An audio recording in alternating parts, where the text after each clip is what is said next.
So what do you do to get into the performance zone? We know that in order to be a phenomenal real estate agent, there is a big difference between performance zone and survival zone. And we've got people that are out there right now that are literally in survival zone because they didn't do the planning to get things right, to make sure they actually know how to be able to work through a market downturn, but now more than ever before, to actually really identify what performance really looks like. Now, inside of my life, I think about two zones that I want to spend the majority of my time in, and it's either in the performance zone or in the recovery zone.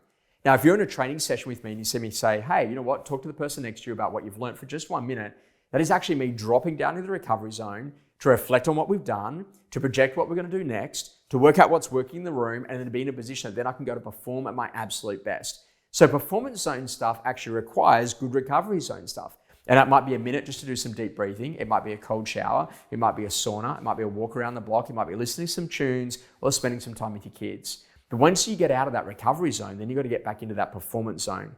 Performance zone is characterized by what? Being really clear about what you're doing, working to a calendar, making sure that you're working with a mindset of abundance rather than a mindset of scarcity, making sure that you've got great diet, great exercise, great sleep, great relationships and people that are around you so that you can ultimately go to perform at your best. Now, if you know that you want to spend the majority of your time in the performance zone or in the recovery zone, then literally you will steer away from activities that get you into the survival zone. And this is one of the greatest challenges when we go to work with any real estate agent. When you're panicked, when you're in a position that you're worried about things, when you've got a lot of stress and anxiety that's going on in your world, you are naturally going to literally flip to that survival zone. And what the best agents do is they know how to get back into that performance zone and how to drop down into that recovery zone so they can stay in that performance zone for longer periods of time. Now, what are the things that actually help you to do that? The power of routine, working that calendar to make sure that you've got all of the things that are important actually in your calendar, and then being in a position that you learn how to say no so that you can free up more time. Then in addition to that, making sure that you're really clear about what actually produces you the results. Getting on the phone, speaking to customers is always going to win. The biggest challenge is we see a lot of real estate agents spending tons of money on marketing, but what are you going to do when the marketing stops working? We know that in any market, the relationship is absolutely number one thing that you need to be focusing on. So how do you build great relationships? How do you get back in front of people? How do you actually make sure that you're really performing at your absolute best?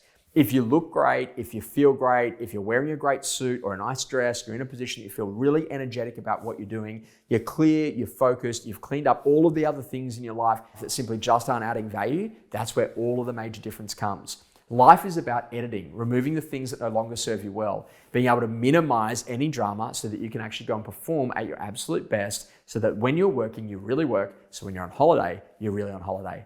So what do you do to get into the performance zone?